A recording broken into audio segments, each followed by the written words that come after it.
এই বছরের রমজানের প্রস্তুতিটা আগামীকাল থেকে শুরু হয়ে যাক ইনশাআল্লাহ, নাকি? অনেকে আমাদের দেশের শবে বরাত আসছে উল্টাপাল্টা ফতোয়া দিয়ে কিভাবে মানুষকে ইবাদত থেকে দূরে সরানো যায় এই চিন্তা করে, কিভাবে দূরে সরানো যায় ধান্দামি করে। এরা নিজেরাও আমল করে না, অন্য করলে এটাও সহ্য হয় না। গুনাহ করার সময় তো দলিল খুঁজে না, ইবাদতের সময় তো দলিল কিসের? ইবাদত করলে গুনাহ না সওয়াব?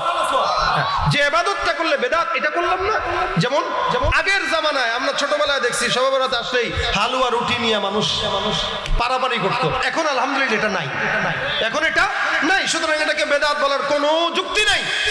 আসছে তো আপনি যদি আমল কামাইতে চান ইবাদত শুরু করেন, নফল ইবাদত বেশি, যার যার মতো সে করবে। রাত্রিবেলা মাইক জ্বালায় বাস ওয়াজ করার দরকার নাই। করছেন একটু 1 ঘন্টা 2 ঘন্টা মসজিদে ওয়াজ হয়, এটা মানুষকে বুঝায় করে, এটা ঠিক আছে। এরপরও সারাটা রাত শবে বরাতের কোনো নির্দিষ্ট নামাজ নাই, আপনি আপনার মতো করে নামাজ পড়েন। অনেকে ফোন দেয়, হুজুর কোন সূরা দিয়ে পড়বো, কয় রাকাত পড়বো, না কোনো দরকার নাই। আপনার যে সূরা দিয়ে মন চায় আপনি যেটা পারেন ওইটা দিয়ে পড়েন, যত রাকাত পড়েন তত রাকাত পড়েন আপনি, যত রাকাত সম্ভব হয়। এবং ভোর রাতে প্রয়োজনে সেহরি খান, সারাদিন রোজা রাখেন, এটাই সবচেয়ে বড় ইবাদত। বেশি বেশি কবর জিয়ারত করে অথবা যারা ইন্তেকাল করেছে তাদের জন্য একটু সুন্দর করে সওয়াব পৌঁছায় দেন, বাস এতটুকুই। এর বাইরে তো আমরাও কিছু বলি না।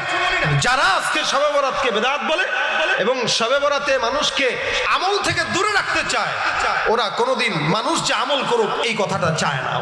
ওরা নিজেরাও করে না, করতে পারেও না, এবং ওরা আমরা যে আমল করি এটাও তারা চায় না। এজন্য ওদের কোনো কথায় কান দেওয়া যাবে না।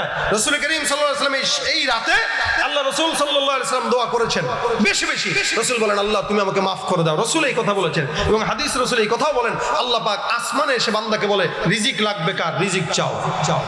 গুনাহ মাফ দরকার কার, গুনাহ মাফের জন্য দোয়া চাও, যা চাইবা এই রাতে আমি আল্লাহ সব বান্দাকে মাফ করে দেব। কিন্তু ওই সমস্ত বান্দাকে না যারা ভ্রাতৃত্ব সম্পর্ক বজায় রাখে না এবং শিরকের সাথে যুক্ত এবং গুনাহ লাগাতার করে, আল্লাহ পাক তাদেরকে রহমত দিবেন না। এছাড়া সমস্ত বান্দাদেরকে আল্লাহ রহমত দিয়ে দিবেন।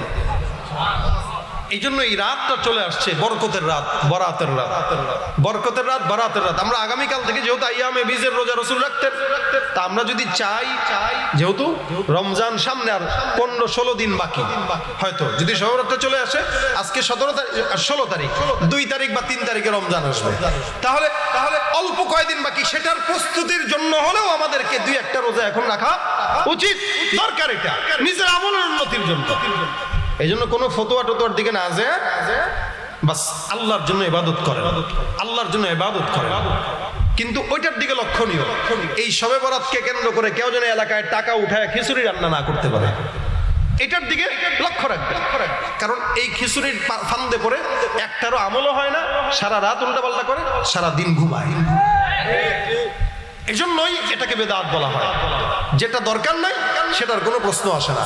আমরা আমলের জন্য করব, ইবাদত করব, সারা রাত তাহাজ্জুদ করব, দিনের বেলা রোজা রাখবো ইনশাআল্লাহ। আর জুমার দিন ইনশাআল্লাহ থাকবে মাঝখানে। আল্লাহ পাক যেন আমাদেরকে নফল আমলগুলো করার তৌফিক দান করে এবং আল্লাহর কাছে বেশি বেশি ওই রাতটা চাবেন, আল্লাহ যেন চাওয়ার তৌফিক দান করে। তা আমি যে কথা বললাম, সুফিয়ান সাউরি রহমতুল্লাহ আলাইহি দাঁড়ায় গেছেন, বারবার এই কথা বলেন।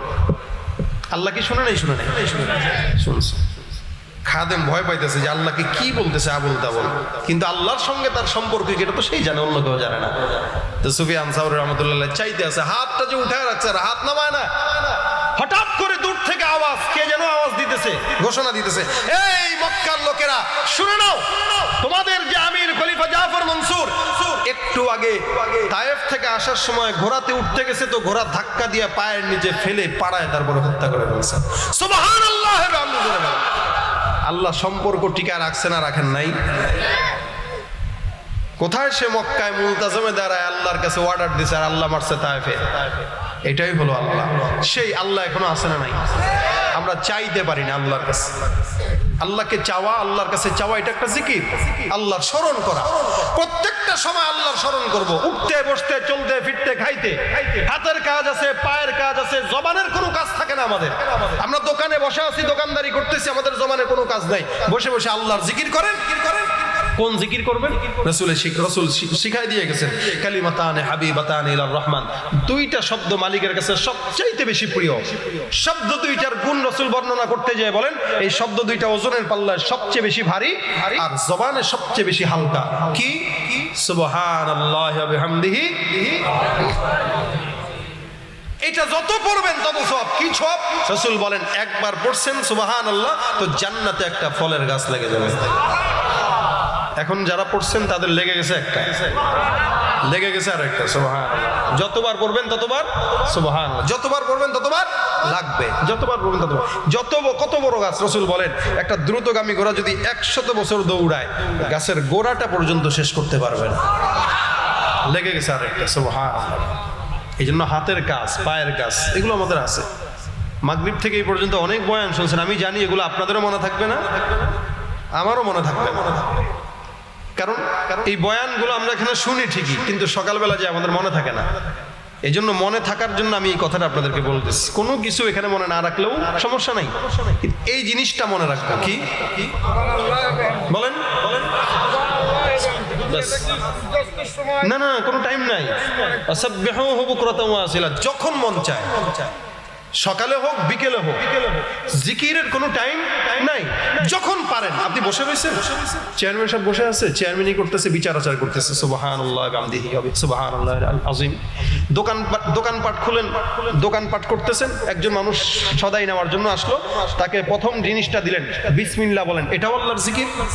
কারণ রাসূল বলেন কুল্লু আমরিন যিবালিন লাম ইউবদা বিবিসমিল্লাহি ফাহুয়া আখতা। প্রত্যেকটা কাজ যেটাতে বিসমিল্লাহ নাই ওটাতে কোনো বরকত নাই। এজন্য যেই কাজ করবেন বিসমিল্লাহ, এটাও কার জিকির? আল্লাহর জিকির। খানা খাইতে বসছেন বিসমিল্লাহ, ঘুমাইতে গেছেন বিসমিল্লাহ, কাপড় পরতেছেন বিসমিল্লাহ, হ্যাঁ যেই কাজ করবেন হার কাজে বিসমিল্লাহ। আর সময় আছে সুবহানাল্লাহি ওয়া বিহামদিহি সুবহানাল্লাহ।